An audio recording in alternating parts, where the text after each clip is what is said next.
En la mesa del análisis hoy es viernes, y que sea viernes quiere decir que está aquí Juan Manuel de Prada. Buenas noches. Muy buenas noches, Aimar. ¿Cómo estás, Prada? Qué alegría volver a verte. Un placer estar otra vez aquí contigo y con todos los oyentes de Hora 25. Y con Lola García. Lola, muy buenas. Muy buenas. ¿Qué tal el verano? Muy bien, ya no me acuerdo.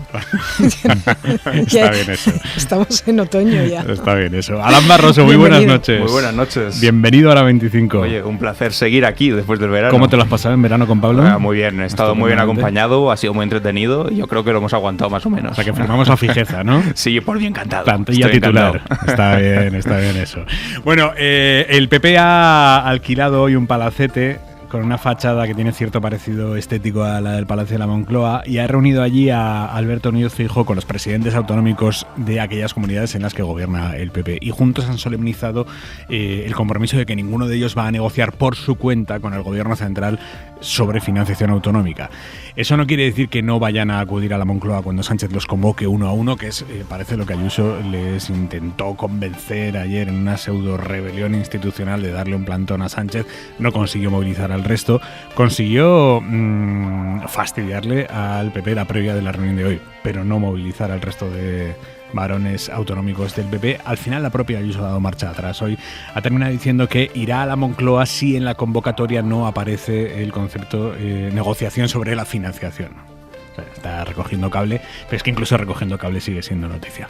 Mariela Rubio, buenas noches. Buenas noches, Aimar. Sí, hoy Ayuso ha reculado después de que ayer abriese el debate sobre si los varones debían ir a la Moncloa.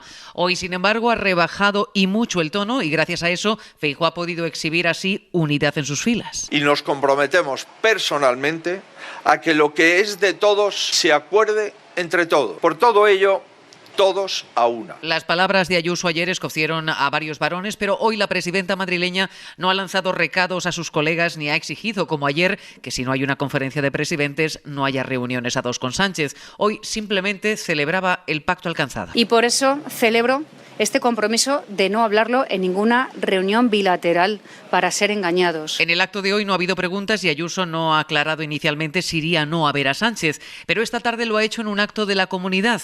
Abre la puerta a acudir a la Moncloa, pero dice que dependerá del orden del día. Pone condiciones, que no figure la financiación entre los temas a tratar. Habrá que verlo, en fin, es que no se trata de decir no al presidente de un gobierno, se trata de decir que así no se puede. Ayuso abre la puerta a ir a la Moncloa, pero con condiciones, diferenciándose del discurso del resto de varones. Vamos a actuar con responsabilidad y con respeto institucional, y el respeto institucional significa que nosotros vamos a hablar con todo el mundo.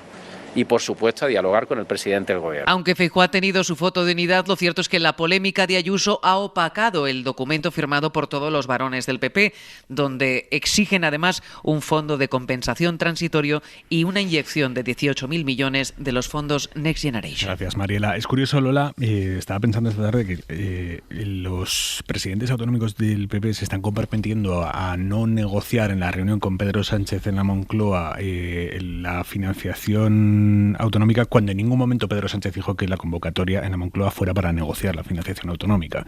De hecho, si uno analiza el discurso de Pedro Sánchez el miércoles, en el que anunció esta convocatoria a los presidentes autonómicos de todos los partidos, es que pasan 20 minutos entre que habla de la financiación autonómica y después al final del todo anuncia que va a llamar a los presidentes autonómicos. Pero es que mientras tanto habla hasta de la cumbre con Palestina. Quiere decir, o sea, que habrá reuniones con los presidentes autonómicos, como ha habido toda la vida. El presidente de gobierno convoca a los presidentes autonómicos, no necesariamente vinculadas a la negociación de la financiación autonómica. Ojo, que no quiere decir que no se vaya a hablar, obviamente, de dinero siempre se habla en esas reuniones, Lola. Claro, es que es inevitable, ¿no? Con ese telón de fondo que hay ahora sobre la reforma de la financiación y hablando con los presidentes autonómicos, pues es lógico que ahí surjan esa conversación. Pero claro, el peligro, y yo creo que Ayuso lo que está evidenciando es su temor a que efectivamente haya algunos presidentes autonómicos del Partido Popular que se alineen de alguna forma con una posición que a ella no le conviene. Aquí hay, claro, como el PP tiene un poder institucional ahora muy importante en las comunidades autónomas, pues hay varias comunidades autónomas a las que no les iría mal el sistema catalán, ni muchísimo menos. La Comunidad Valenciana es una de ellas. Y hay varias comunidades autónomas del Partido Popular, aparte de la Comunidad Valenciana, Murcia o Andalucía o Baleares, que según todos los estudios, los de FEDEA, por ejemplo, indican que son las más perjudicadas por el sistema actual. Entonces los intereses no confluyen. Por ejemplo, se va a entender muy bien en el caso de la deuda. La señora Ayuso, como no tiene prácticamente deuda en la Comunidad de Madrid, porque la Comunidad de Madrid se ve primada por su condición de capital, pues no le interesa que se condone la deuda. Y así lo ha manifestado. En cambio, la Comunidad Valenciana tiene 55.000 millones de deuda, que se dice pronto, Eso lastra, porque no es solamente lo que debas, son los intereses también de esa deuda. Lastra tus finanzas públicas de una manera decisiva. Y por tanto sí le interesa hablar de eso, como le interesa a Cataluña, que es justamente la otra gran comunidad más endeudada. Entonces ese discurso que a veces se hace desde la Comunidad de Madrid, de que es que claro, unas se endeudan más porque Cataluña porque se ha endeudado pagando el procés y otros porque no saben gestionar, se te derrumba en este momento, ¿no? Porque resulta que tienes a tus compañeros de partido gestionando eso, y esas comunidades no tienen esa deuda porque gestionen mal, tienen esa deuda porque su financiación no es suficiente. Y eso se ha ido acumulando en los últimos años, que llevamos un retraso en el modelo de financiación, en renovarlo brutal. Pues ya escuchaste a Feijóo el lunes diciendo en público que cero quitas, nada de quitas de la deuda. Claro, es que, bueno, pues no sé, pero tendrá que convencer al señor Mazón de que de eso no hablamos. Prada, ¿cómo lo ves tú? Bueno, yo lo que veo, vamos a ver, yo creo que Pedro Sánchez indudablemente anuncia las reuniones con los presidentes autonómicos para envolver o para que pase más inadvertida la reunión que tiene con los catalanes, ¿no? Entonces, pues ahora me reúno con los andaluces, con los gallegos, con los asturianos, con no sé qué, y todo queda más diluido, ¿no? Y yo creo que el Partido Popular, por contra, pues quiere ofrecer una imagen de como se dice, de libres e iguales, ¿no? Es decir, que frente a la España de los privilegios, o donde algunos disfrutan de privilegios, pues nosotros vamos a reclamar lo mismo para todos, ¿no? Bueno, yo creo que es una operación de propaganda política, ¿no?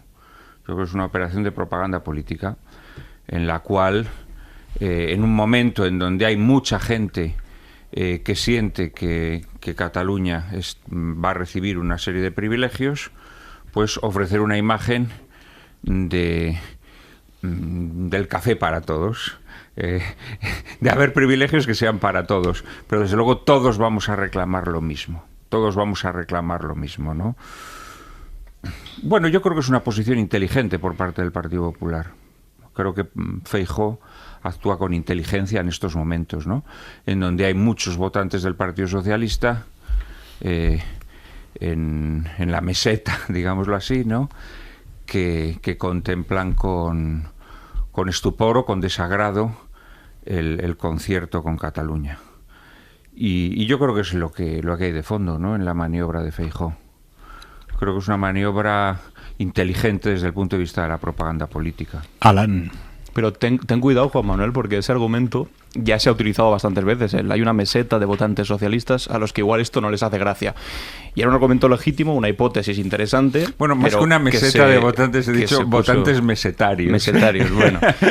Pero se puso a prueba esa hipótesis. Se puso a prueba en las elecciones del 23J, que se suponía que tras los indultos, tras una política de acercamiento con independentistas, tras pactos con el PNV, con Junts, etcétera, iba a haber un votante socialista histórico que iba a abandonar en masa al Partido Socialista y iba a optar por una opción moderada de centro-derecha como Feijóo. Eso se prueba en las elecciones del 23J. Esa hipótesis falla estrepitosamente. De hecho, el Partido Socialista pasa de 7.700.000 votos a 8.700.000 votos. Así que yo tampoco me adelantaría a decir que este agravio para esos votantes socialistas va a suponer que salgan corriendo de ahí en masa. Son los propios secretarios generales autonómicos los que están haciendo esa lectura, esos cálculos. Pero antes también eran los jefes históricos del Partido Socialista los que decían esto. Evidentemente hay un problema grande. Otra cosa es que eso se vaya a traducir en cuando haya elecciones en una fuga masiva de votos. Pero antes de ir un poco más al fondo, a mí me gustaría... de acuerdo conmigo en que el Partido Popular lo que trata precisamente es de lanzar un mensaje a ese votante que pueda sentirse irritado, pero tú también estarás de acuerdo conmigo en que teniendo a Ayuso de por medio diciendo que quiten esas sucias manos de nuestros... no le sale del todo bien. Es decir, si tienes que transitar por la moderación que pueda seducir eventualmente a algún votante socialista, lo tienes que hacer al completo, no solamente en alguna parte.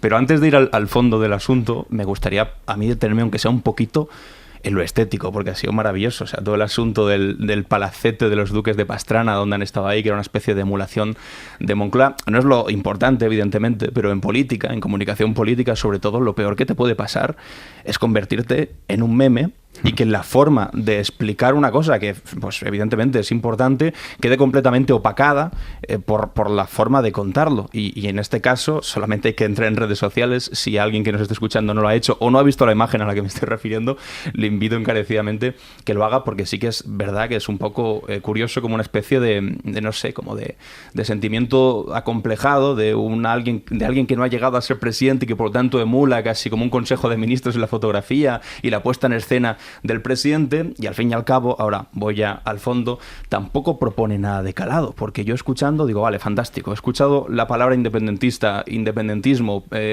cupo independentista repetido 50 veces en el discurso de Feijóo. Entiendo que, no sé, los que se han independizado realmente igual son ellos, pero de la realidad, o sea, no se han dado cuenta seguramente que en el Parlamento de Cataluña, por primera vez en muchas décadas, ya no hay una mayoría independentista, es que el presidente de la Generalitat, que es un socialista, que no es un independentista, y más que una descripción de lo que hay ahora mismo, están, creo yo, proyectando una especie de deseo de que les encantaría que eso fuese realmente así, que el independentismo siguiese teniendo muchísima fuerza y ellos pudiesen decir, esta vez con un poco más de contundencia y apego a la realidad, que efectivamente España se rompe. Pero como no es así, pues lo repiten muchas veces a ver si se cumple. Pero más allá de eso, en lo concreto, es que no hay una alternativa, más allá del no a Sánchez o que no les guste la propuesta que está en aquel acuerdo un poco opaco entre Esquerra Republicana y el Partido Socialista, que no se sabe si se va a aprobar. Pero más allá de eso, no sé, me ha hecho falta algo que tocar, algo que, no sé, incluso poder criticar, pero es que no puedo criticar porque no han ofrecido nada, como de costumbre, simplemente no a todo. ¿Por qué tendrían que haber... Perdona, Prada, pero ¿por qué se supone que el PP hoy tendría que haber ofrecido un modelo, una alternativa? Cuando es el partido de la oposición, está esperando a que sea el gobierno quien plantee un modelo. Pero yo creo que sí lo plantea, yo creo que lo plantea el modelo de todos iguales. Es el modelo que plantea. Pero eso no es lo de ahora, claro. Eso no es lo de ahora, todos iguales. Bueno, sí, todos iguales, pero si hay que avanzar, hay que cambiar algo. Pues. A ver, Lola. El concierto. A ver, todos iguales, que es como no decir nada. Todos iguales, no, el modelo de financiación no es todos iguales, ni muchísimo menos. En fin, hay un montón de compensaciones y de fondos para que no sea todo igual. Por ejemplo, si ahora le pregunto a cualquier persona de la calle cuál es la comunidad más beneficiada por el actual modelo, y no estoy diciendo un criterio propio, me vuelvo a citar a FEDEA, por ejemplo, alguien me diría, pues a lo mejor Extremadura, Andalucía, no sé, comunidades que consideramos así con criterio general como pobres, ¿no? Pues no, es Cantabria y la segunda es La Rioja. Entonces, ¿eso tiene alguna lógica? Con todos mis respetos para los cántabros y los riojanos, pero, en fin, el sistema tiene una serie de problemas. El sistema ya parte del problema genérico de que... La pregunta es si tiene alguna lógica que sean las más beneficiadas sin ser las más pobres, ¿no? Claro, vale, efectivamente. Vale. Es decir, que es que con esto de la solidaridad no se hacen más que trasladar mensajes equívocos y muy...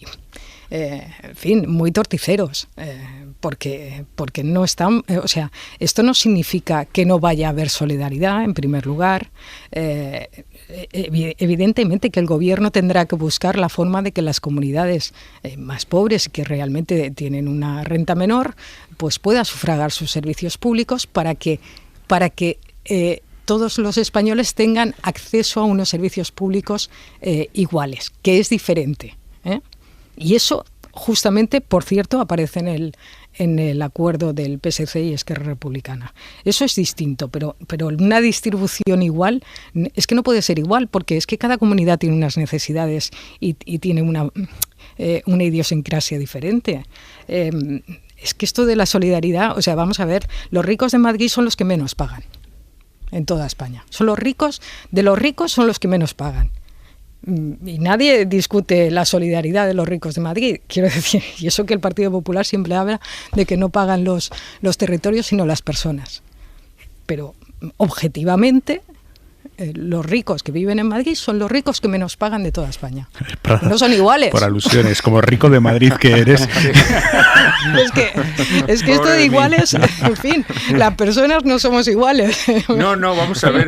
Me gustaría ser igual que Claudia Schiffer, pero yo cuando digo que el Partido Popular lanza el mensaje de frente a una España en donde hay comunidades con privilegios, nosotros proponemos una España en donde todas las comunidades reciben un trato igual.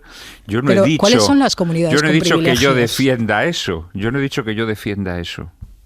Yo no he dicho que yo defienda eso. He dicho que ese es el mensaje que trata de trasladar el Partido Popular. En ese sentido, el de unos privilegiados y otros... ellos no ofrecen una alternativa. Pero es un lenguaje absolutamente maniqueo. Feijóo lanza un mensaje. Frente a este señor que pacta tratos privilegiados con determinadas comunidades, nosotros, no sé cuántos son, los 14 presidentes regionales autonómicos de mi partido, pues van a ir dispuestos a que el trato sea igualitario, ¿no? Juan Manuel, este es el mensaje que trata de lanzar el Partido Popular. Sí, pero hoy se han puesto de acuerdo en cosas que no son un modelo de financiación. Hoy se han puesto de acuerdo básicamente en 3 cosas. 1, estamos en contra del acuerdo firmado con Esquerra Republicana y el PSC. Esto es 1, ya lo sabemos. 2, queremos que los fondos Next Generation se pongan en el Fondo de Compensación Interterritorial, que es un fondo que no tiene que ver con la financiación autonómica, por cierto, y que no puedes poner los fondos Next Generation allá porque son los fondos europeos que la Unión Europea dice a dónde tienen que ir y cómo tienen que ir, y no son para financiar otras cosas, otros servicios, ni sanidad, ni educación, ni nada de eso. Eso, número 2. Y cree usted un nuevo fondo con 18.000 millones más para repartirnos todas las comunidades. ¿Vale? Pues le dice al gobierno que cree un fondo de 18.000 millones para repartir entre todas. Esta es la única propuesta que yo he escuchado hoy. Pero no es poca cosa, Lola.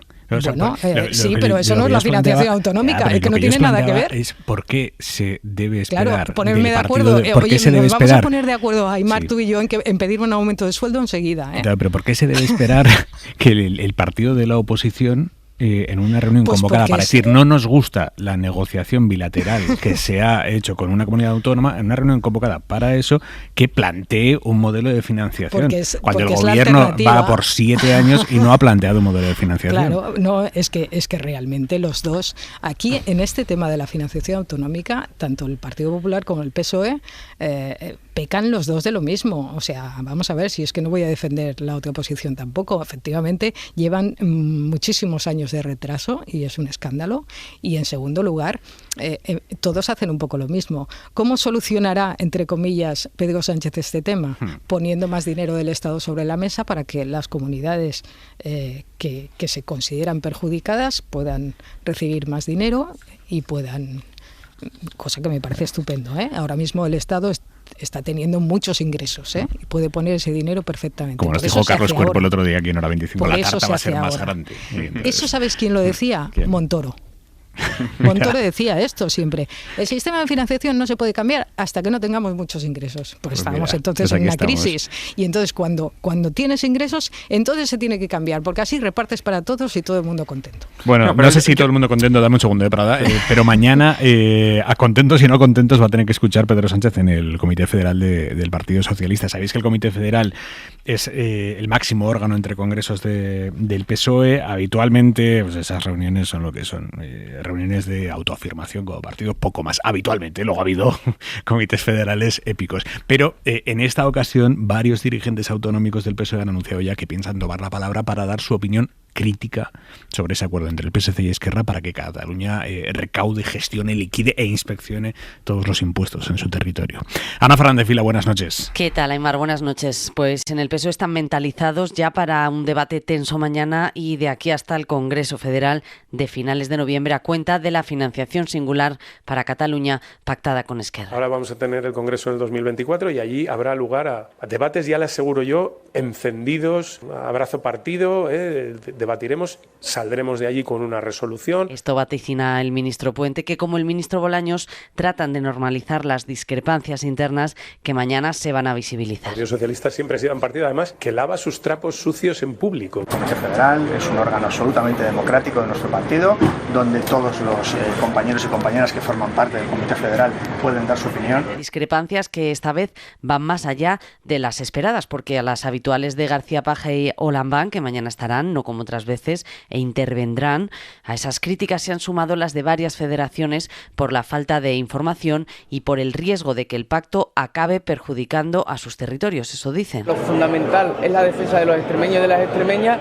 y siempre voy a defender la redistribución y la justicia social siga siendo el ADN del Partido Socialista. Era Miguel Ángel Gallardo, el líder extremeño. También llegan con muchos recelos Asturias, Castilla y León, Andalucía y Madrid. De hecho, el madrileño Lobato llega además con su liderazgo cuestionado. Así que está por ver ahora hasta dónde llevan todos sus críticas a menos de 3 meses del Congreso Federal del PSOE, que mañana quedará oficialmente convocado y que dará pie después a la renovación de buena parte de federaciones autonómicas. Gracias, Ana. Pues mañana veremos, Alan, hasta qué punto bulle dentro del PSOE el malestar por ese acuerdo catalán. Y no es un camino de rosas, evidentemente, porque los sospechosos habituales, pues ya lo sabemos. Paje, lo dábamos por hecho, estaba garantizado.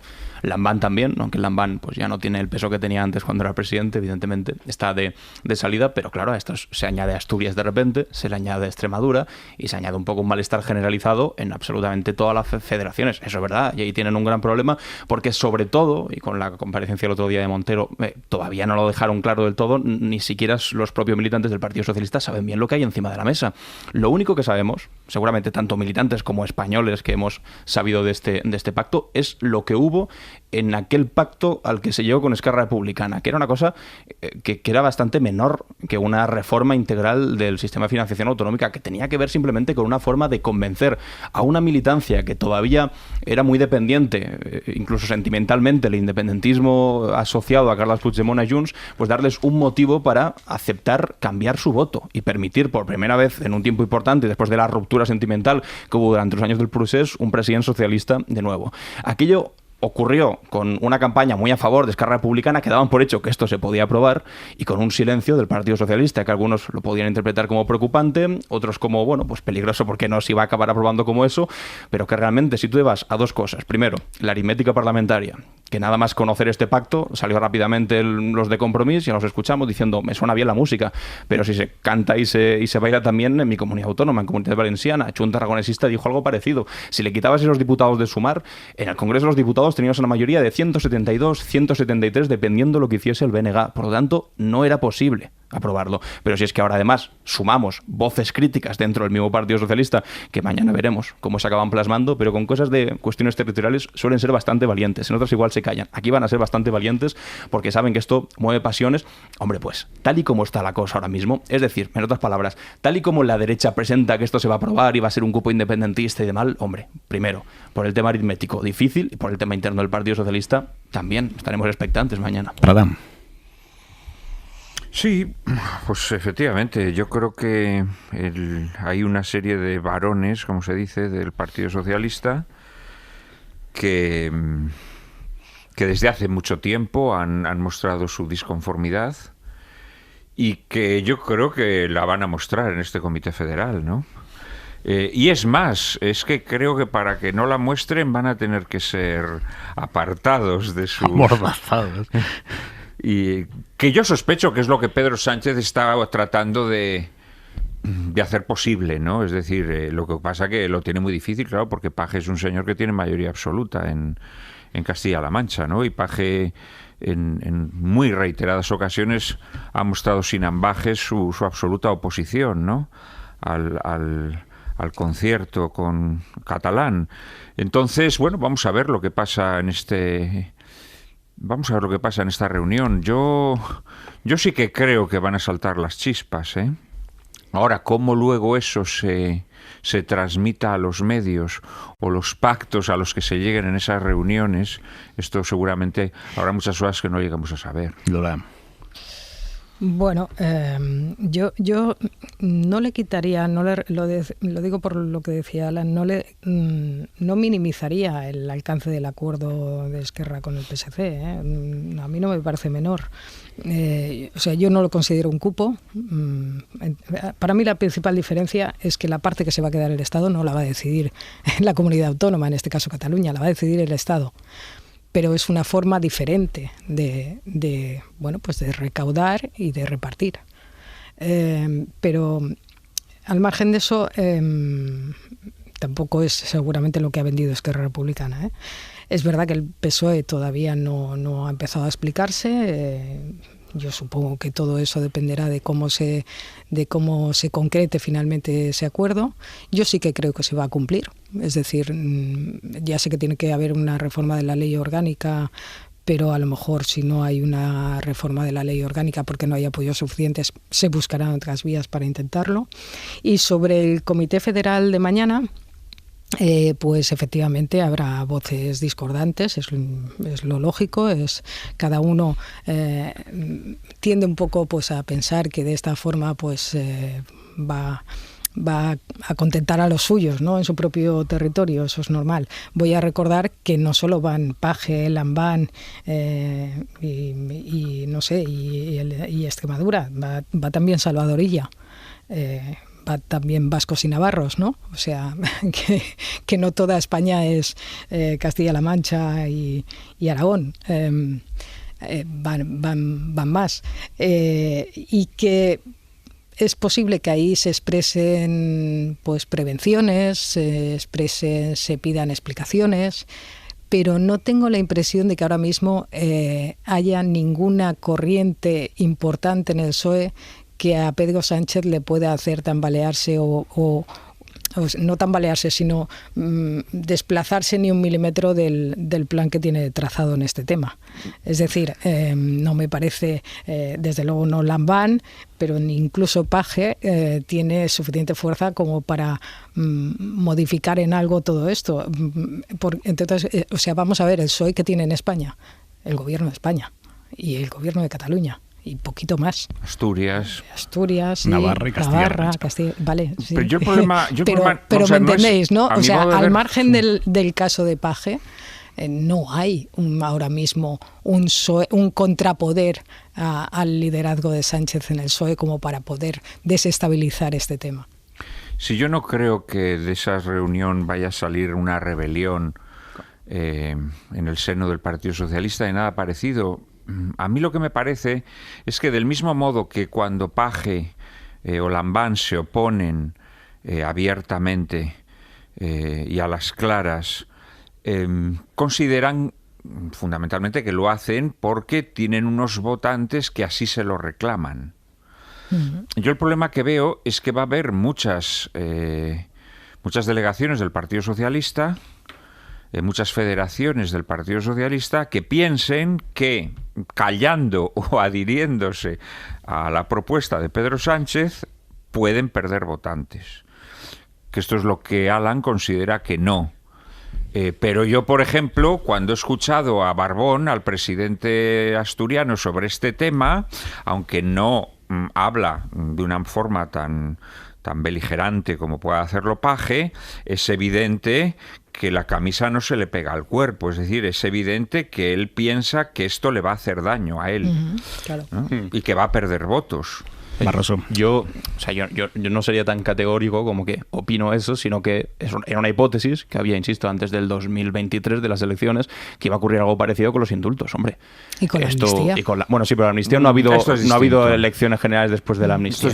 Pero bueno, recordemos lo que fue los indultos, que comparado con una discusión de la financiación autonómica, que vamos, que esto casi es una discusión pues de política habitual, ¿no? Lo que estamos acostumbrados antes cuando se estaba discutiendo sobre independencia creencia en referéndums, unilateralidad, etcétera, etcétera. Cuando estábamos hablando de los indultos, cuando en el 2021 había grandes manifestaciones también diciendo de absolutamente todo sobre aquello, eso fue como uno de los primeros, España se rompe, bueno, unos primeros, mentira, habría que retrotraerse mucho, y eso iba a tener consecuencias. Al final se fue a las urnas y no tuvo consecuencias. Quiero decir, podemos lanzar hipótesis más frágil. Sí, obviamente, vale, pero que podemos lanzar hipótesis que después comprobamos en las urnas y no se cumplen. Por eso diría, vamos a ser un poco, no sé, más prudentes en este caso, de tampoco pensar que esto es lo que rompe todo y va a hacer que haya una fuga masiva de votantes del Partido Socialista. Que yo no creo lo pienso, que lo primero, que algunos tienen miedo de que eso ocurra, pero creo que un poquito menos de lo que tenían antes. Insisto, después de las últimas elecciones del 23J, igual a algunos se les quitó un poquito ese miedo. Por cierto, que evidentemente me ha gustado escuchar a Óscar Puente eso de el PSOE es un partido acostumbrado a lavar sus trapos sucios en público, y que uno no sabe si lo dice lamentándolo o presumiendo de ello. Fuerzas de flaqueza. ¿Qué consideráis? ¿Es bueno o es malo que un partido lave sus trapos sucios en público? ¿Debe hacerlo a puerta cerrada? Para el partido es muy malo. ¿Y para la democracia?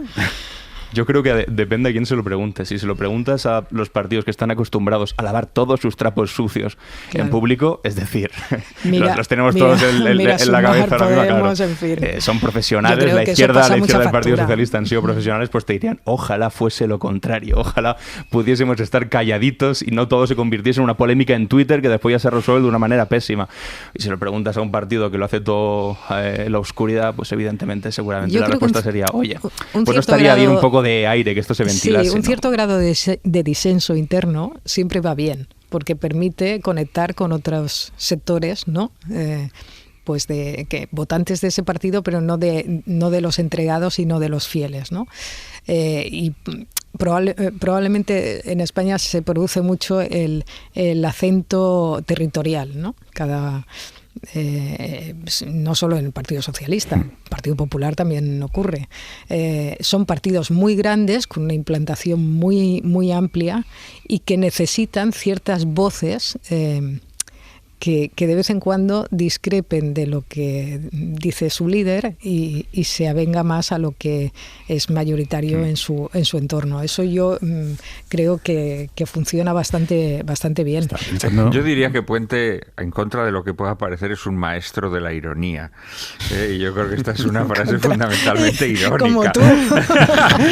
Es una frase fundamentalmente irónica. No, vamos a ver, yo creo que los partidos serios lavan los trapos sucios manchados de sangre, los lavan ocultamente, ¿no?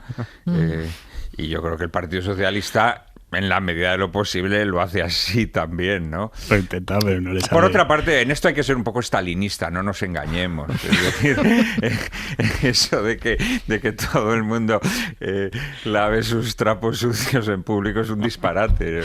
Políticamente hablando no tiene futuro. Pasan 3 minutos de las 10:30 de la noche, 9:30 en Canarias. Dejadme que me vaya a Valencia. Hoy varias organizaciones humanitarias, entre ellas la que sustenta el barco de rescate de migrantes Aita Mari, han protestado allí en Valencia ante el Palau de la Generalitat porque el gobierno autonómico de Carles Mazón les está reclamando un dineral en concepto de tasas portuarias que antes no pagaban. Con el gobierno de Ximo Puig no les hacían pagar esas tasas, pero ha llegado el gobierno del PP ahora, en solitario, pero antes estaba con Vox, y les reclamaba las tasas, no solo las actuales, sino de forma retroactiva. Estamos hablando de decenas de miles de euros, que es algo inasumible para ONGs de ese tamaño, que los pocos recursos que tienen, pues por definición los usan para fletar los barcos con los que hacer los rescates. Íñigo Mijangos, buenas noches. Hola, buenas noches. Es el presidente de Salvamento Marítimo Humanitario, que es la ONG que sustenta el barco Aita Mari. ¿A ustedes cuánto les reclama el gobierno de Mazón? Bueno, pues las liquidaciones que nos han enviado hasta ahora son 63.300 euros. Un importe considerable que, bueno, como dice, pues para nosotros el quebranto pues nos pone pues en una situación de aprieto, porque las tasas hay que pagarlas, aunque las hemos recurrido. Pues están liquidadas, son unos impuestos que hay que pagar en periodo voluntario y bueno, luego ya resolverán el recurso y si se estima no las devolverían, pero de momento hay que pagarlas. Y antes no les cobraban estas tasas. No, de hecho la ley no ha cambiado que nosotros al principio, con la sorpresa que tuvimos, pues pensamos que había un cambio legislativo, pero no, la ley no la han cambiado, simplemente han hecho una actualización de las tablas de las tasas, pero la ley sigue la misma. Entonces la ley 1/99, que es la que regula el funcionamiento de los puertos de la Generalitat, establece claramente que los barcos de ayuda humanitaria gestionados por ONGs legalmente constituidas y sin ánimo de lucro están exentos de tasas portuarias. Por tanto, pues no entendemos cuál es el fundamento, ¿no?, en el que se basan para solicitar estas tasas. Y cuando hablan con ellos, ¿qué les dicen? Bueno, de momento tenemos una reunión convocada para el próximo lunes. Yo las pocas no vamos a hacer conversaciones, porque la comunicación pues bueno ha sido con las técnicas de la dirección de puertos, y bueno, pues nos han dicho, no, están las tasas, pues las hay que pagarlas en su plazo, y luego bueno, pues se recurran y ya veremos, se estudiará caso a caso. ¿A qué atribuye que ahora sí se las estén cobrando? Bueno, yo creo que es obvio, ¿no? Vox ya manifestó desde hace mucho tiempo su intención de expulsar los barcos de ayuda humanitaria, de rescate de los puertos del País Valencià, y bueno, pues era uno de los puntos en el pacto de gobierno. Entonces, bueno, no sé si esto, ahora que la situación ha cambiado, ahora que no está Vox dentro del gobierno, sí puede haber algún giro, pero bueno, esto viene de ahí, eso está clarísimo. ¿Esto les está pasando en algún otro lugar de España en el que operen?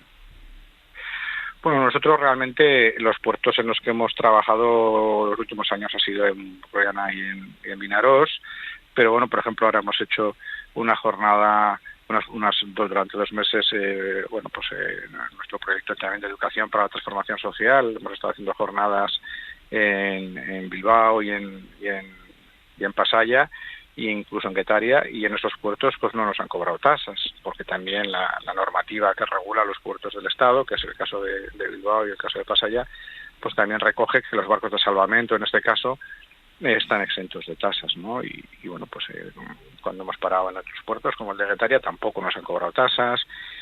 Y bueno, pues anteriormente, en tiempos de la pandemia, estuvimos en Adra y estuvimos también en otros puertos, otras comunidades, y tampoco nos cobraron tasas. Ustedes empezaron a operar hace 4 años con el Aita Mari. ¿Han calculado a cuántas personas han podido salvar en este tiempo en el mar?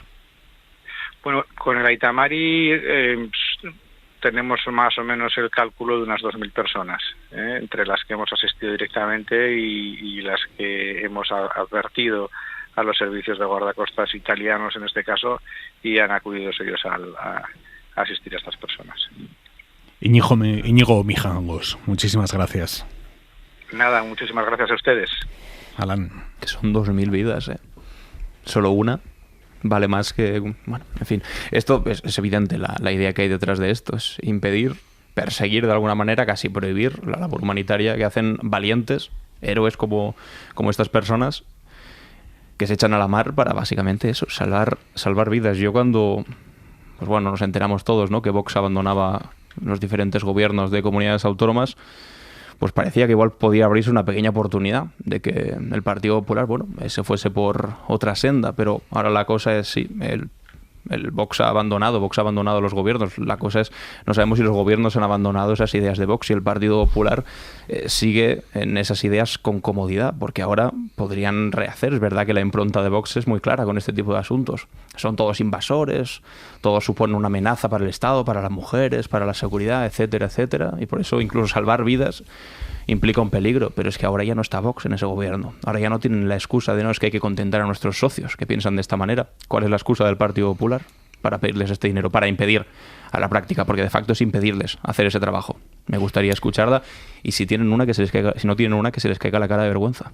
Esta semana hemos asistido a un episodio hablando de la extrema derecha, que podría valer para contestar al eterno debate que nos planteamos todos sobre cómo enfrentarse a la extrema derecha en las instituciones, en los foros públicos, en las conversaciones privadas, cómo combatir determinado discurso violento, las embestidas dialécticas de la extrema derecha. Bueno, en el Parlamento de Cataluña esta semana, la líder de Alianza Catalana, es la extrema derecha independentista catalana, ella se llama Sílvia Orriols, es alcaldesa de Ripoll, ahora también es parlamentaria catalana, pronunció en el Parlamento un discurso extremista en el fondo y en las formas. Hem vingut a alliberar Catalunya, a alliberar-la de l'estat espanyol, de l'estat francès i de l'estat islàmic. Y en ese discurso atacó a una parlamentaria de Esquerra, que es Najat Driouech, que llevaba puesto el hijab, y ante esos 5 minutos de intervención ultra, que son hasta violentos de escuchar, el presidente de la Generalitat, Salvador Illa, tomó la palabra y le contestó así.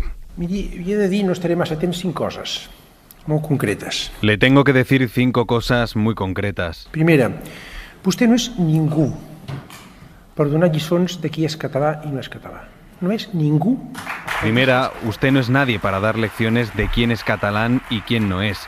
Usted no es nadie para decir quién es catalán y quién no. Perquè quedi clar, com a president de la Generalitat de Catalunya, pel meu govern, tothom que vingui a millorar Catalunya és català. I té drets i deures, com tots nosaltres. Segunda, para que le quede claro, como presidente de la Generalitat de Cataluña, para mi gobierno, quien venga a mejorar Cataluña es catalán y tiene derechos y deberes como todos nosotros. I repeteixo perquè vi quedi ben clar. Se lo repito para que le quede bien claro. Como presidente de la Generalitat de Cataluña, todo el que venga a mejorar Cataluña es catalán, tan catalán como usted y como yo, y tiene derechos y deberes, los mismos que tenemos usted y yo, y así los trataremos. Vostè a mi em guanya amb discursos d'odi, em guanya amb dissoldre la convivència de Catalunya. No em guanya ni em dona cap lliçó en treball, ni en treballar. Tercera cosa, usted a mí me gana en discursos de odio, me gana en disolver la convivencia en Cataluña. No me gana ni me da ninguna lección en trabajo ni en trabajar. Li dic, treballo més que vostè, soc més treballador que vostè. No meto cap lliçó en això de vostè a mi. Se lo digo, trabajo más que usted. Soy más trabajador que usted. No le admito ninguna lección en esto. Quarta cosa, jo no acostumo a donar lliçons, però vostè n'hi donaré alguna, i començaré per donar-n'hi una avui. Aprengui educació i aprengui a respectar les institucions que són de tots els catalans. De tots, no només de vostè, de tots els catalans. Cuarta cosa, yo no acostumbro a dar lecciones, pero a usted le voy a dar alguna, y comienzo con darle una hoy. Aprenda educación y aprenda a respetar las instituciones que son de todos los catalanes, de todos, no solo de usted, de todos los catalanes. I cinquena qüestió, i perquè tingui les coses també ben clares vostè. Jo també governo pels ciutadans de Ripoll. Y quinta cuestión, y para que tenga las cosas claras usted, yo también gobierno para los ciudadanos de Ripoll. I estaré especialment atent a que els ciutadans de Ripoll que no comparteixen el seu discurs d'odi trobin en el govern de la Generalitat polítiques efectives. Y estaré especialmente atento para que los ciudadanos de Ripoll que no comparten su discurso de odio encuentren en el govern de la Generalitat de Catalunya polítiques efectives. I estaré vigilant, com a president de Catalunya, el que fa vostè com a alcaldessa de Ripoll. Y vostè, com tothom, complirà la legalitat, li agradi o no li agradi. Y estaré vigilante, como presidente de Cataluña, a lo que haga como alcaldesa de Ripoll. Y usted, como todo el mundo, cumplirá con la legalidad, le guste o no. I finalment, la diputada Najat, que no és del meu partit polític, no li dona 10 voltes, no li dona 100 voltes, li dona 1000 voltes a vostè. Y finalmente, la diputada Najat, que no es de mi partido político, no le da 10 vueltas, no le da 100 vueltas, le da 1000 vueltas a usted. Momento, Lola, momento parlamentario intenso este. Sí, la verdad es que todas las intervenciones de la portavoz de Alianza Catalana, de Sílvia Orriols, son bastante crispadas y muy intensas, por decirlo suavemente. Incluso las intervenciones de Vox se quedan cortas en ese sentido, comparadas con las suyas. Ya hace un tiempo ya el presidente del Parlamento, Josep Rull, hace unas semanas también tuvo un encontronazo con ella. Le quiso rebatir desde la presidencia del Parlamento, no recuerdo qué es lo que estaba diciendo ella, y entonces él le interrumpió y le dijo que hiciera el favor de no decir determinadas cosas que eran constitutivas o posibles delitos de odio y tal. Y eso, el presidente del Parlamento me confesaba que no había ido bien, porque lo que provocó fue una oleada, sobre todo en Twitter, y también él se dio cuenta paseando por algunas poblaciones de Cataluña, de gente a favor de ella, en el sentido de que, bueno, que la había interrumpido y que dejar hablar a todo el mundo, porque la democracia era dejar hablar a todo el mundo, ¿no?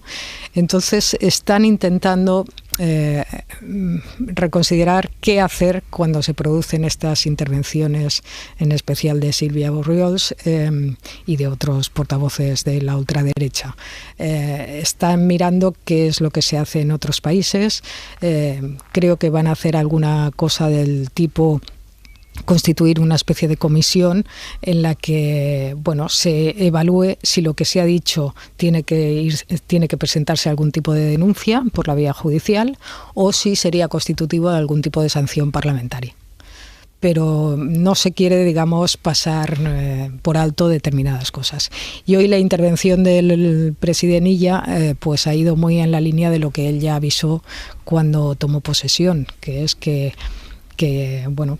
pensaba hablar con todo el mundo, exceptuando a Vox y Alianza Catalana, y que iba a ser muy, muy beligerante en no dejar pasar ni un solo discurso de esta portavoz. Prada. Bueno, yo creo que ella ha estado bien, ¿no? Creo que lo que lanza es un mensaje de que determinadas cosas no son admisibles, ¿no? Y por lo tanto, frente a una actitud pues de no prestar relevancia, de no prestar atención, de arrinconar, de ningunear, yo creo que lo que hay que hacer es confrontar las ideas y ser absolutamente tajante, ¿no? O sea, yo creo que, yo esto muchas veces lo he dicho ya en este programa, yo creo que las ideas o las ideaciones, más que ideas, ¿no?, que buscan pues crear antagonismos sociales, tienen que ser discutidas y tienen que ser rebatidas.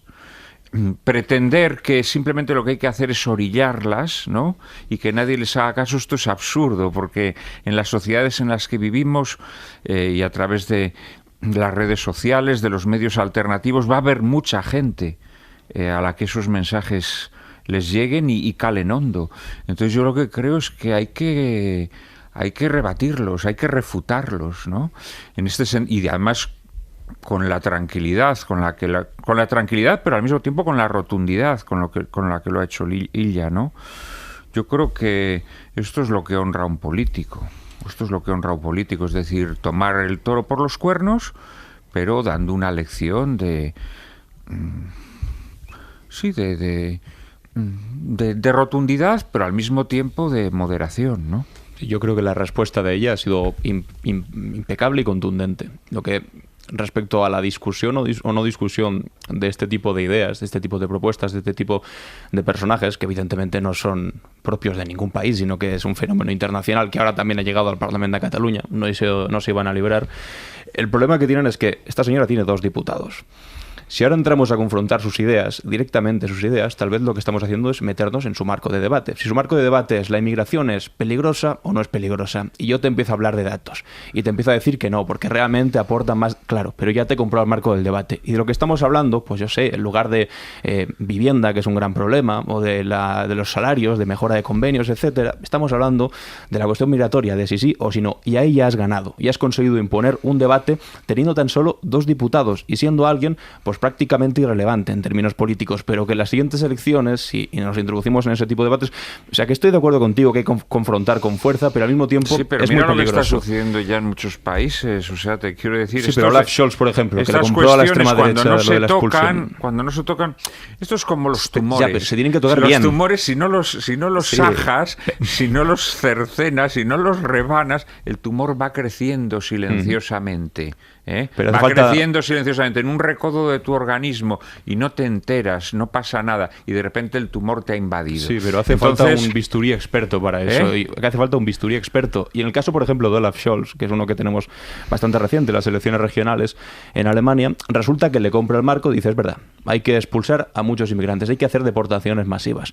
¿Eso de alguna manera ha servido para que no voten más a la extrema derecha? No, carajo, si han votado más que nunca a la extrema derecha. ¿Por qué? Porque es que hasta la socialdemocracia compra ese discurso, lo convierte en lo mainstream, lo convierte en el tema en el que se discute todos los días y al final eso tiene consecuencias, que ganan aquellos que lograron imponer el debate. Yo estoy de acuerdo, hay que tener un bisturí experto, pero un bisturí experto, no entrar a lo loco porque entonces pues las cosas salen fatal. Y en el caso de Cataluña, los de Alianza Catalana, lo que pasa es que, bueno, como en España, ¿no? En España lo hacen con la rojigualda, en Cataluña hacen con la estelada, la extrema derecha está ahí, pero no es lo relevante lo que le pasa, lo que dice, las barbaridades que dice la extrema derecha, sino los que están inmediatamente a su lado. En este caso es Junts. En España es el Partido Popular con Vox, que en determinados casos, como ahora acabamos de ver en Comunitat Valenciana, les arrastran a posturas extremas. En el caso de Cataluña, ahí está Junts per Catalunya. Y en estos debates que está viendo ahora tan necesarios sobre qué se hace con la inmigración, claro, Junts per Catalunya está minado todo el rato por el rabillo del ojo, que es lo que hacen estos, porque tienen sus encuestas internas y saben que hay una parte de su electorado que Silvia Rolls les puede convencer, primero por la radicalidad independentista, por ese descontento que evidentemente han generado después de prometerles absolutamente todo, el Estado perfecto que iban a lograr y quedar absolutamente decepcionados. Esta te dice, sois unos traidores todos, queríamos un Estado catalán, el Estado español son unos traidores que nos siguen oprimiendo y vosotros estáis pactando con ellos, y al mismo tiempo te cuelan el discurso racista. Y es un cóctel perfecto para robar una parte de votantes radicalizados de Junts, y lo están viendo con auténtico pavor. Y a mí lo que veo yo con auténtico pavor es que haya determinadas posiciones de Silvia Rolls, de Alianza Catalana, que sean compradas también por Junts, igual que en España ha ocurrido que el Partido Popular ha comprado ciertas ideas de Vox. Eso es otro tema. No, sí, es verdad, hay una frontera con Junts importante y en Junts están preocupados por... Ahí sobre todo es un territorio, el centro de Cataluña, ¿no? Donde hay mucha industria agroalimentaria y se concentran en poblaciones pequeñas y en poblaciones medianas, ciudades medianas, mucha población inmigrante que va a trabajar a esas industrias, mucha de ella mayoritariamente magrebí, y eso provoca un choque cultural, de cambio de tu paisaje, de tu entorno, y a pesar de que aportan mucha riqueza, pero bueno, la riqueza siempre se concentra en algunos, no en todos, pues claro, en los barrios en los que residen esa población inmigrante, pues hay mucha gente que no se beneficia de esos beneficios de esas empresas, y entonces lo único que ven es que su entorno está cambiando.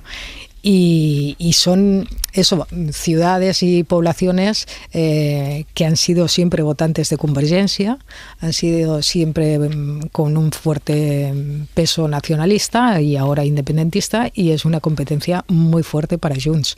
Lo que pasa es que yo creo que ella ha sido hábil, ¿no? Porque ha aprovechado también un momento en el que ella estaba haciendo un discurso en el que se metía específicamente con una persona que estaba allí en el hemiciclo, ¿no? Claro. Entonces, claro, no estás hablando de la inmigración en... ¿Pero se metía con ella por su indumentaria o por algo que había dicho en la tribuna? Sí, porque llevaba el pañuelo. No, llevar el pañuelo. Vamos a ver, yo no. Creo que por llevar el pañuelo ella no había representando la misoginia y demás. Ella no había intervenido, ¿no? No, yo creo, vamos a ver, que estas cuestiones, Lola lo ha dicho, vamos a ver, estas cuestiones naturalmente que preocupan a la gente y sobre todo a la gente que vive en determinados lugares, pues no sé, un señor de Tarrasa, pues claro que el problema de la inmigración es un problema para él fundamental. Entonces, si estos problemas solamente los invoca y los pone en la palestra, pues la señora Orriols y un partido político que simplemente no quiere entrar en esos discursos de odio, lo que hace es no hablar de esa cuestión, la señora Orriols va a ir captando cada vez más adeptos. Ya, Hombre, joder, pero es que Tú lo de tienes hablar- que lo de reconocer ese hablar- problema y frente a las soluciones demagógicas, odiosas, nefandas, irracionales de la señora Orriols, tú tienes que plantear otras soluciones. Sí, pero el problema es la inmigración o, por ejemplo, es que no haya trabajo para esas personas. Claro, porque si tú dices, el problema es la inmigración o los No, no es inmigrantes que el problema o todas es- las no, personas si que en tengan un esas color de piel poblaciones diferente. no son La cosa poblaciones Es con una cuestión que inquieta a mucha gente. Y esto es así. Y si las cuestiones que importante inquietan a cómo la lo gente marcas. tú las escondes, lo que generas es que eso vaya creciendo. Y es el tumor al que yo aludía, ¿no? Entonces yo creo que a mí lo que ha hecho Illa me parece muy bien. O sea, yo creo que hay que refutar estos discursos con razones, con argumentos y, por supuesto, estos problemas que sirven de banderín de enganche a personas como la señora Orriols, yo creo que hay que tratarlos, hay que exponerlos de una manera racional y no demagógica a la gente y hay que ofrecer soluciones que sean naturalmente humanitarias, respetuosas de los derechos de los inmigrantes, pero al mismo tiempo que no oculten la problemática que pueda haber en la inmigración, ¿no? Barroso. Yo creo que esta es la solución. Yo entiendo lo que dices, pero es importante una vez más cómo marcamos el asunto. Si entonces, si compramos que el problema es la inmigración y que el debate que hay que tener es inmigración, entonces podemos estar metiéndonos dentro del marco que ella desea, por supuesto, porque es inmigración sí, inmigración no. Si en cambio, en lugar de hablar de eso, hablamos de, bueno, ¿en qué condiciones están esas personas aquí? ¿Tienen posibilidad de hacer un trabajo? ¿O no tienen posibilidad de hacer un trabajo? ¿Están en zonas guetificadas en las que simplemente la oportunidad de medrar es robando o teniendo pues una relación con la ley distante? Claro, esas son las cosas importantes de las que hay que discutir. No de si es inmigrante o no es inmigrante, si tiene un apellido que no es de aquí o no es de aquí. No si simplemente por verlo por la calle te sientes un poco intranquilo porque aflora un cierto racismo, ¿no? Hay cosas que tienen que ver con la estructura, porque igual va a delinquir seguramente una persona inmigrante de Marruecos que tiene malas condiciones sociales que una persona que es de Teruel como yo que tiene malas condiciones sociales. No hay un condicionamiento previo cultural que te lleve a delinquir, ¿o no? Seguramente tiene más que ver con la condición en la que tú estás viviendo en ese momento. ¿De Teruel de dónde? ¿De Teruel? Del Matarraña. De la Junquera. Un saludo, si alguien me está escuchando. Seguimos en Hora 25. A punto de llegar a las 11 de la noche, las 10 en Canarias. En la cadena SER, Hora 25. Aimar Bretos. Noche de viernes, noche de larguero con Yago de Vega. Yago, muy buenas. Hola Aimar, ¿qué tal? Bien, ¿y tú? Hace mucho tiempo que no nos vemos. O sea, es que no verano te has cogido, ¿eh? Bien. Yo sí, las mías bien, las tuyas también, ¿no? Muy buenas. La verdad es que sí, me lo he pasado bastante bien. Bien, sí. bien. Pues venga. Estaba muy bien de vacaciones, de hecho. A laburar, amigo, a laburar. Pues nada, que tenemos a la selección española ya en Suiza. Ya sabes que estamos partidos de la Nations League, que empatamos el primer partido contra Serbia. El segundo lo jugamos el domingo contra Suiza. Y la mala noticia, la lesión de Oyarzábal. El jugador de la Real Sociedad, esguince muy fuerte de tobillo. Le tienen que hacer pruebas cuando llega a San Sebastián. Ha abandonado evidentemente la concentración porque no está a disposición de Luis de la Fuente para el segundo partido. Y tiene pinta que puede estar incluso hasta 2 meses de baja para la Real Sociedad. Malas noticias para el conjunto de Donostiarra. Además, ha jugado la selección sub-21, ha ganado 1-2 a Escocia, está clasificada de forma virtual, no es matemático, pero prácticamente está clasificada para la Eurocopa de la categoría. Y también hay que hablar de la Vuelta Ciclista a España. Nos quedan tan solo 2 etapas, una etapón mañana de montaña y la crono del domingo. Hoy Roglic ha ganado y ha dejado prácticamente sentenciado lo que es el título, y luego nos falta por saber si Enric Mas se va a meter entre los 3 primeros, que estaría bien el meter a un español en el podio, por lo menos en la última etapa. Así que tenemos un poquito variadito. Mañana, por ejemplo, hay un Sporting de Gijón Oviedo en segunda división. Sé que te va... Voy a estar Hala. ahí. Venga, buen fin te escuchamos. Hasta luego, Adiós, Yago. chao. Y la ropa para este fin de semana, Jordi Carbó, buenas noches. Buenas noches, mejor recuperar ropa de verano para las tardes, vuelve el calor, moderado eso sí, y muchísima atención a las tormentas. Hasta el final de la madrugada en Galicia, Asturias y el norte de la provincia de León. A ratos descargarán con mucha intensidad, pero sobre todo en Cataluña, especialmente cerca del litoral, y en los Pirineos, desde Navarra hasta Lleida y especialmente en el de Huesca. En estos sitios, a esta hora ya se han superado desde el principio de la jornada los 100 litros por metro cuadrado. Los ríos cada vez van más cargados de agua y todavía, hasta mañana al mediodía, se irán repitiendo estas tormentas, de manera que, insistimos, muchísima precaución. Mañana en general va a hacer mucho sol en la mayor parte del país, como decíamos, con más calor, y el domingo ganan protagonismo las tormentas en prácticamente todas las provincias del Mediterráneo y especial atención en Baleares. Hasta el lunes, Jordi. Buen fin de semana. Adiós. Esta semana hemos escuchado a la nueva presidenta del Poder Judicial y del Tribunal Supremo, Isabel Perelló, pidiendo respeto de los políticos a los jueces. Ningún poder del Estado puede dar indicaciones ni instrucciones a los jueces y magistrados sobre cómo han de interpretar y aplicar el ordenamiento jurídico. Y hoy ha sido el presidente del Tribunal Constitucional, Cándido Conde Pumpido, quien ha pedido respeto para las decisiones del Constitucional, que es un tribunal, pero no es administración de justicia, pero tiene un poder muchísimo mayor. Es determinar qué leyes sí y qué leyes no se aplican en España de las salidas del Parlamento, porque encajan o no con la Constitución. Es el artículo 87 primero de nuestra Ley Orgánica del Tribunal Constitucional de 1979, la que dice: todos los poderes públicos están obligados al cumplimiento de lo que resuelva el Tribunal Constitucional. Por ello, el Tribunal merece y reclama el máximo respeto político e institucional a sus decisiones y a su independencia. Edmundo Rodríguez, portavoz de Jueces y Juezas para la Democracia. Buenas noches. Hola, buenas noches. ¿Esta sucesión de peticiones de respeto e independencia es porque los intentos de injerencias o presiones están aumentando mucho, o a qué se debe?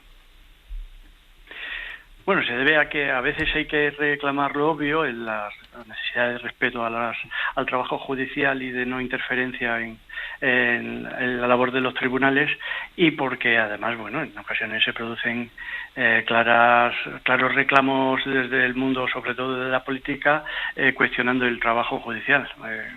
Hoy el presidente del Tribunal Constitucional reclama respeto político porque hace menos de un mes, a principios de julio, el señor Núñez Feijóo decía que tenía dificultades para aceptar la imparcialidad de ese tribunal. Como esas hemos oído otras declaraciones, y es necesario que en ocasiones se reitere esos principios que son como elementales dentro de un Estado de Derecho. Claro, yo le pregunto, ¿y el Poder Judicial siempre respeta a otros poderes? Debe respetarlo, y eso es algo en lo que hay que insistir. Hay que complementar todos estos llamamientos que se han hecho por la presidenta del Tribunal Supremo, el presidente del Tribunal Constitucional, con la exigencia constitucional de responsabilidad. Recordemos que en nuestra Constitución el Poder Judicial emana del pueblo, lo administra en su nombre, lo administramos en nombre del Rey, jueces y magistrados, y lo hacemos de forma independiente, siendo inamovibles y responsables y sometidos al imperio de la ley. Es decir, es necesario también que en las resoluciones judiciales que dictamos, en las declaraciones públicas que se hacen por dirigentes del Poder Judicial, o incluso manifestaciones particulares de magistrados en redes sociales, haya también ese respeto al trabajo del Poder Ejecutivo o del Parlamento. Y no siempre sucede así. ¿Y los jueces deberían cortarse a la hora de expresar en sus autos y sentencias su opinión, ya no solo sobre las leyes que aplican, sino sobre lo que les parece a ellos, por ejemplo, según su criterio personal, los comportamientos de personas a las que juzgan, incluso aunque no sean comportamientos punibles? Pero dicen, no será delito, pero nos parece fatal, esto es de muy mal gusto, tal. ¿Los jueces deberían cortarse? Hombre, yo creo que es nuestra obligación. Tenemos un estatuto orgánico, la Ley Orgánica del Poder Judicial, que precisamente lo que nos pide en el momento en que dictamos sentencias es que no dirijamos a los poderes públicos, a las autoridades o funcionarios o corporaciones oficiales, felicitaciones o censuras. Claro, si un presidente de un Tribunal Superior de Justicia entiende que es una barbaridad y plantea sus opiniones personales sobre la exhumación de los restos de Franco, si un magistrado en redes sociales insulta al presidente del gobierno y luego eso no tiene consecuencias, pues realmente no se actúa correctamente. Y luego, cuando se plantean algunas resoluciones judiciales, es verdad que lo que no se puede reprochar al Parlamento la oportunidad de una ley o criticar su justificación o fines. Lo que hay que hacer es, si se tienen dudas sobre constitucionalidad o el acomodamiento de una ley al ordenamiento jurídico europeo, es plantearlas con toda neutralidad, con la exquisita imparcialidad que nos exige la Constitución, y sin hacer concesión a opiniones personales que no interesan en ese procedimiento. Edmundo Rodríguez, portavoz de Jueces y Juezas para la Democracia. Gracias. Muchas gracias a vosotros. Alán Barroso, Lola García, Juan Manuel de Prada, os hago una pregunta. ¿Dónde está Sumar Ha empezado el curso político. Pedro Sánchez ha dado señales claras de que pretende configurar esta segunda fase de la legislatura con un discurso que le achaque mucho los espacios a Sumar, y ese espacio, esa marca, ese grupo sigue sin dar señales de vida en este inicio de curso político. Es un actor que ahora mismo tiene un papel exiguo, indeterminado. Lola. Sí, está bastante desaparecido. Yo creo que tiene muchos deberes a hacer, ¿no? Sánchez ha vuelto adelantando un congreso, sabe que de aquí a poco tiempo, a un año o 2 años como mucho, puede haber elecciones en Andalucía, y eso es vital para el Partido Socialista. Y Sumar pues tiene ahí muchas asignaturas pendientes, Sumar y Podemos, en fin, no...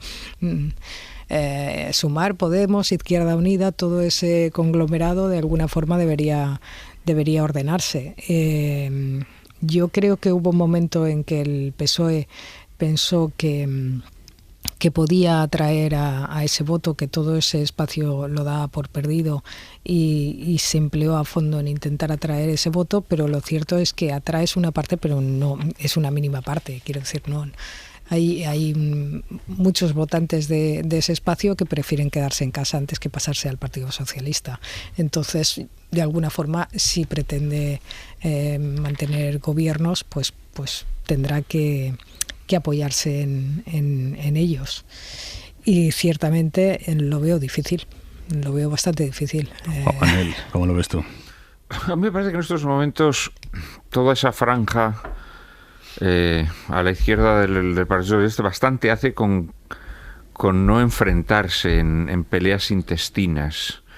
Yo creo que ahora mismo todas sus energías las están tratando de concentrar en intentar evitar pues que salte la chispa que enfrente a unas facciones con otras, ¿no?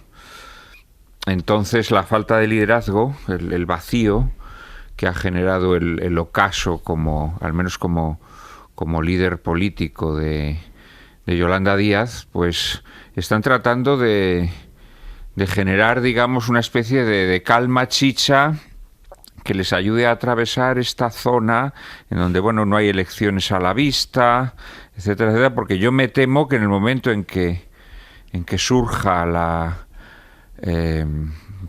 voces que quieran capitanear ese proyecto, inmediatamente vamos a asistir a guerras de facciones, ¿no? Entonces me da a mí la impresión que lo que buscan fundamentalmente es que no surjan esas guerras de facciones, que yo creo que va a ser inevitable. Tarde o temprano yo creo que eso va a ocurrir. Alan. Óscar Puente antes, ¿no? Hablaba de esto precisamente, de cómo se lavaban los trapos en público, ¿no? Bueno, pues aquí un sitio donde se han lavado los trapos de manera pública y gritando, miren, están pasando cosas aquí. Acordaos, este año ha sido difícil. Fijaos que os pregunto por Sumar y lo primero que nos viene a todos a la cabeza es los líos internos, en lugar de su posición política, sus propuestas, su proyección como... Total, y es un error tremendo. Si es que acordaos, esta andadura empieza en las elecciones, ¿no? ¿Os acordáis todo el lío que hubo durante semanas hablando sobre si Irene Montero iría en las listas, si no iría en las listas, si había un veto? Aquello fue terrible, es que no se hablaba de otra cosa. ¿Eran las ideas que defendía Sumar o más bien eran las personas que iban a poner? Y a partir de entonces, pues todo quedó un poco viciado. Después es verdad que ha tenido un año complicado. Fueron elecciones en Galicia, no le fueron bien. Hubo también en el País Vasco, tampoco le fueron bien. No le fueron bien también, que sacó 0. Tampoco bien, que sacó 0. En el País Vasco exactamente lo mismo. En Cataluña fueron responsables de alguna manera de ese adelantamiento electoral y al final tampoco tuvieron un gran resultado. Y finalmente las europeas, en las que al final pues se medían con Podemos. Era ese gran momento, ¿no? Sumar contra Podemos. Podemos no tuvo un mal resultado. Sumar se podría decir que sí, pero sobre todo es un problema para Sumar. Es evidente que es un problema para Sumar esto y tendrán que definir qué es lo que quieren ser de mayores. Pero sobre todo es un problema para el Partido Socialista, porque es verdad que ahora tiene un discurso el Partido Socialista que les están arrebatando algunas de esas cosas que Sumar siempre habían defendido. Los impuestos a los ricos, están teniendo una actitud más a la izquierda que puede seducirles. De hecho, yo creo que ya ha seducido a muchos de ellos en las últimas elecciones y todavía está seduciendo a algunos más, y de esa manera aguantan y por eso consiguen rascar algunos votos más. Pero claro, tú no puedes puedes descapitalizar al socio que va a ser imprescindible para que tú puedas seguir en el gobierno. Porque van a tener que pactar con alguien, no van a poder gobernar en solitario prácticamente seguro. Y si Sumar no existe porque lo ha fagocitado entero el PSOE, hombre, yo creo que el PSOE tendría que hacer una gran reflexión, o por lo menos jugar un poco como una pareja y no como actores individuales, si lo que pretenden es gobernar a largo plazo. Aunque bueno, igual lo que quieran es salvar simplemente los muebles y poco más que eso, y que Sumar se desintegre por el camino, pero creo que sería una estrategia torpe por su parte. Lola. No, que quería simplemente añadir que me parece que ya no es solo que no se peleen entre ellos, sino que yo creo que es un espacio que también se tiene que rearmar ideológicamente. Es decir, yo creo que después o sea, desde el 14M y todo lo que ha pasado y pasar por el gobierno y todo esto, yo creo que ahora mismo, para decirlo claramente, no se puede limitar simplemente a decir que la jornada laboral tiene que ser de menos horas. Es decir, estamos en un contexto europeo de mucha emotividad en la política, con la ultraderecha rampante, en fin, hay cosas muy fuertes que están pasando y que me da la impresión de que todo esto se queda en unas propuestas que puedes estar de acuerdo o no, pueden estar muy bien o no, pero que ya ni siquiera suenan atrevidas, ¿no? O sea, creo que les falta un poco de rearme ideológico y discursivo para volver a estar presentes en el debate político. Claro, pero es que si tienes al lado a Sánchez diciendo que paguen los ricos y que haya menos Lamborghinis y más transporte público, es que es difícil destacar, ¿eh? Por eso decía yo que un toque de atención al Partido Socialista también, de decirles, oigan, que está muy bien esto, pero es que tienen que dejar un poco respirar también a vuestro socio, porque es que solos no vais a ninguna parte. Y también el papel de Yolanda Díaz aquí, que como que dio una especie de paso atrás al frente de Sumar después de las elecciones europeas, pero que al fin y al cabo sigue siendo su principal activo. O sea, más allá de Yolanda, que era una especie de, bueno, pues lo que lo mantenía todo unido, no hay una cara visible que digas esto es Sumar, y es en lo que han fallado un poco también, en lograr esos liderazgos claros que se identifiquen con Sumar claramente más allá de Yolanda. Y luego ocurre algo que yo aquí he mencionado muchas veces, ¿no? Y es que yo creo que la izquierda ha sufrido una mutación que la ha convertido en una especie de, bueno, de partido liberal a la americana, ¿no? En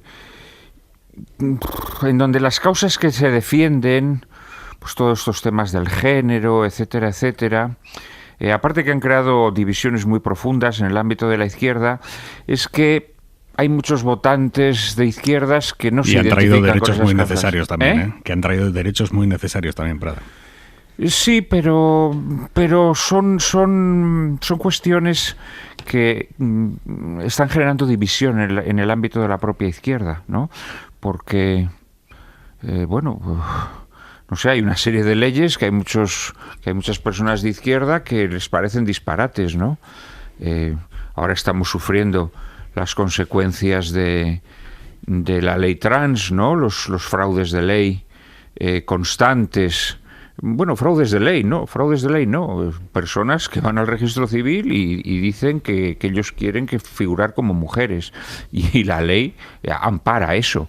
Y evidentemente lo hacen con fines torticeros. Sí, bueno, es exactamente igual que si ahora voy contigo y decimos que somos matrimonio, que nos queremos muchísimo para intentar yo conseguir algo, aunque sea completamente mentira, sería un fraude de ley también.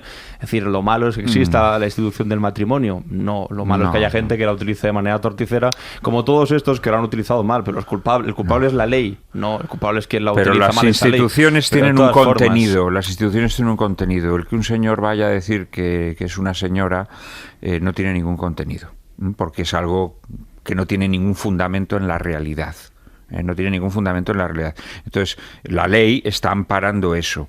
Y eso hay mucha gente que no traga con ello, y además que le parece que no son causas de izquierda, ¿no? Porque Y estas políticas de la diferencia, yo creo que generan muchas divisiones en el seno de la izquierda.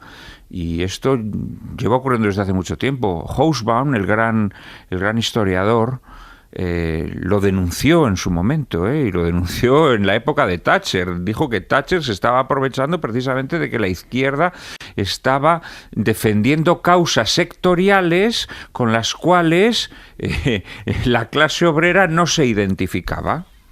Y al final esa clase obrera termina votando pues a los partidos de derechas, que es lo que hizo los obreros en la Inglaterra de la Thatcher, ¿no? Que terminaron votando a la Thatcher. No son incompatibles las luchas por conseguir más derechos con las luchas que son más materiales. Y además es que en el caso concreto de Sumar o de Podemos, que son los que han impulsado estas leyes que tú dices que son como algo más que tienen que ver con el género, con cosas más postmateriales que no les interesan a los trabajadores, es que han sido perfectamente compatibles con aprobar una reforma laboral, con subidas del salario mínimo, con plantear las subidas del salario mínimo, muy inferiores a las subidas de la inflación. Con trabajo, sí, por supuesto. Ojalá subiese muchísimo más el salario mínimo, pero estaremos de acuerdo que es mejor el que tenemos ahora que los 735 euros que algunos defendían, que de los que no cabían moverse. Claro, pero te estoy diciendo que no es que se haya desatendido completamente el apartado material para ofrecérselo todo a una agenda ideológica que tiene que ver simplemente con soñaciones de unos pocos, no.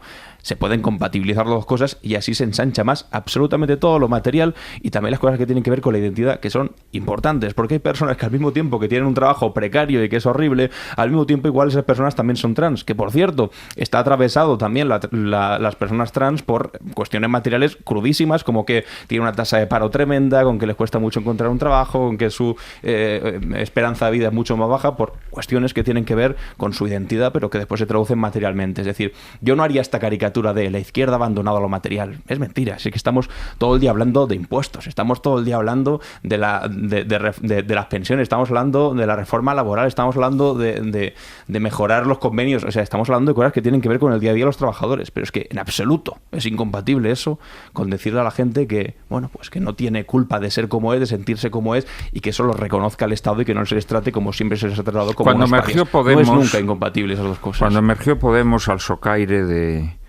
de las protestas que se produjeron, ¿no? Del el 15M, el 15M.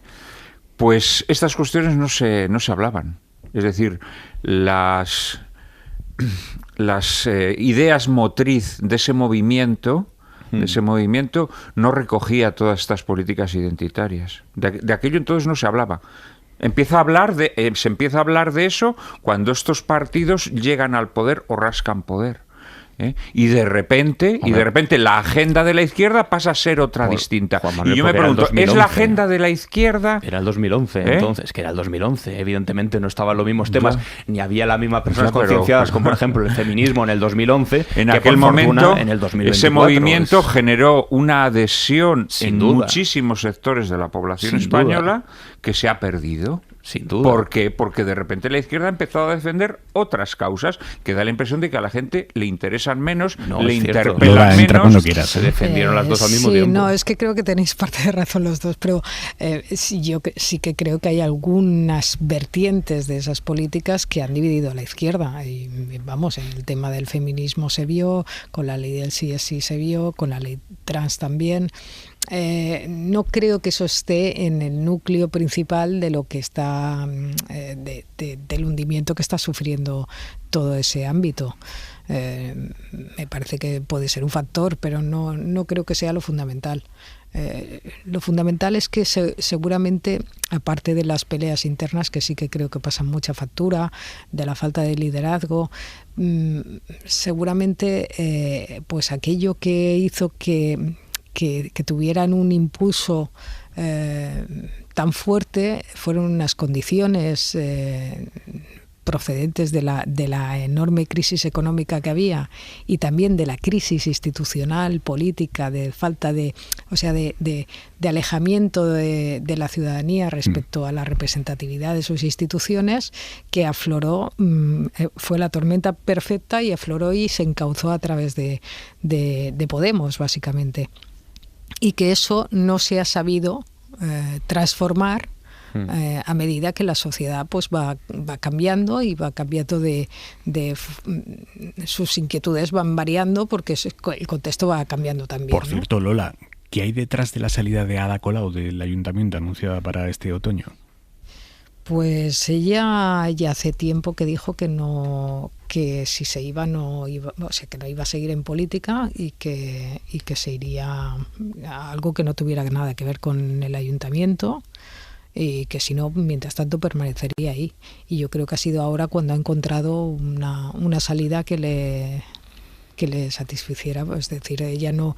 me consta que se le hicieron propuestas para tener puestos pues que dependían del poder municipal en Barcelona, pero no quiso y bueno, y ahora ha encontrado esa vía.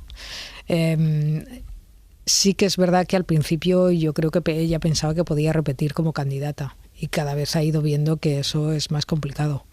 Y eso es lo que ha impedido también hasta ahora pues que haya habido más acuerdos, que haya un gobierno en la ciudad de Barcelona pues de los socialistas, Esquerra y Comunes. O sea, ¿crees que la salida de Colau puede...? Sí, puede favorecer. Sí. Yo creo que a partir de su salida, pues la entrada de Esquerra en el gobierno municipal será bastante pronto y que después los comunes también podrían entrar. Sí.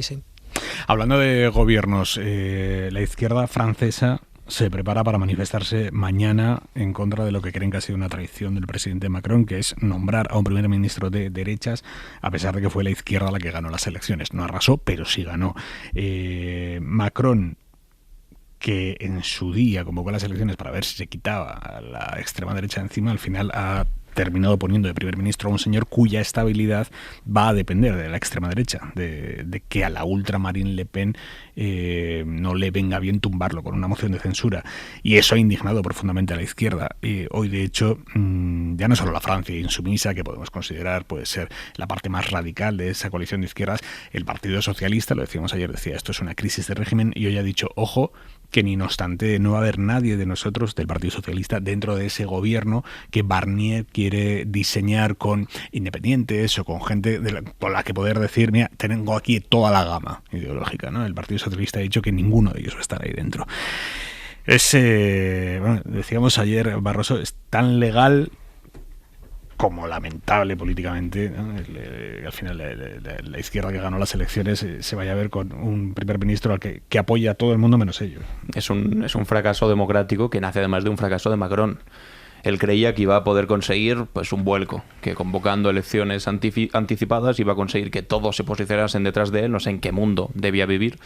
Y no fue así. La primera vuelta arrasó Marine Le Pen. En la segunda vuelta es verdad que por una cosa muy concreta, que es la segunda vuelta que permite este tipo de alianzas curiosas por las cuales, primero, se juntaron todas las fuerzas de izquierdas en un solo partido, el Nuevo Frente Popular, y otra, que en aquellos sitios donde el candidato Liza, pues con mayor posibilidad de salir, era o de los de Ensemble, que era el partido de Macron, o los de izquierda, pues se retiraban independientemente de lo que ellos quisieran votar. Es decir, que hubo mucha gente de izquierdas, mucha gente que le habría encantado votar al Nuevo Frente Popular, que votaron a candidatos del centro, o incluso centro-derecha de Macron, y al revés, que había votantes macronistas que votaban a la izquierda. Bueno, pues esto no lo he entendido y ha ido a pedir permiso a Marine Le Pen, ha llamado a su puerta y ha dicho, oye, si en lugar de poner a un primer ministro de izquierdas pongo a uno que sea más de derechas, que también tenga, bueno, pues cierta distancia, ¿no?, con la inmigración, un discurso duro, me vais a poner pegas, me lo vais a maltratar en la Asamblea Nacional. Marine Le Pen ha puesto sus condiciones, parece ser que Macron las ha aceptado. Y esto lo que ilustra es que a la hora de elegir un supuesto centrista como Macron, entre tener un primer ministro de izquierdas, que es importante, que ganaron las elecciones, tampoco arrasaron, es verdad, pero es que fueron la primera fuerza, son la primera fuerza de la Asamblea, y entre elegir un candidato de derechas, de la cuarta fuerza, y además, esto es lo más grave, amparado por el partido al que presuntamente se le establece un cordón sanitario, ha elegido lo segundo. Decía Bertolt Brecht aquello de lo más parecido a un fascista es un burgués asustado. Pues no sé si se ha asustado ahora Macron, pero es que ese cordón sanitario se ha caído, se ha destruido en un momento. Y si es verdad, no sé si es una crisis de régimen, pero sienta un precedente peligrosísimo. Ahora de repente Marine Le Pen ya no es radiactiva. No sé, me parece esto triste. Bueno, para Francia. Vamos a dejarlo aquí por hoy. Juan Manuel de Prada, Lola García, Alan Barroso, un abrazo, amigos, ha sido un placer. Un placer, buenas noches. Muchas gracias. Hasta pronto. Y ustedes sigan ahí, se quedan ahora con Yago de Vega. Hasta el lunes, adiós.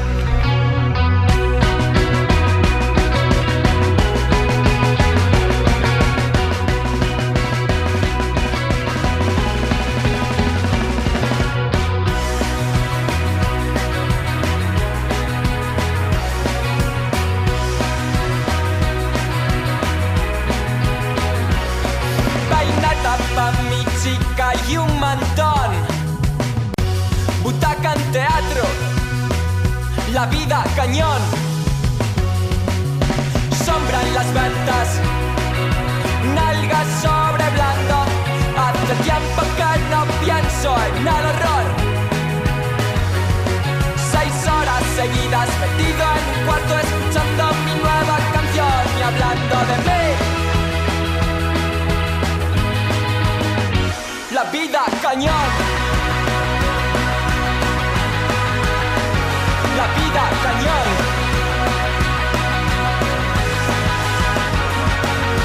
Puro en el tendido y mi chica comentó. La vida cañón.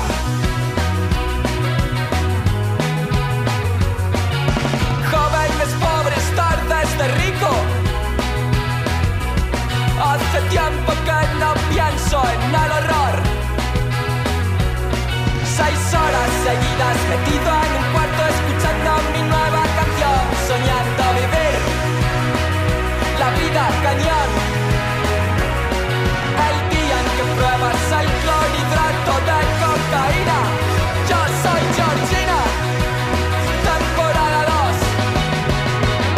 La vida cañón. La vida cañón. La vida cañón. Hora 25, con Aimar Bretos. La vida cañón. Cadena SER, 100 años de radio.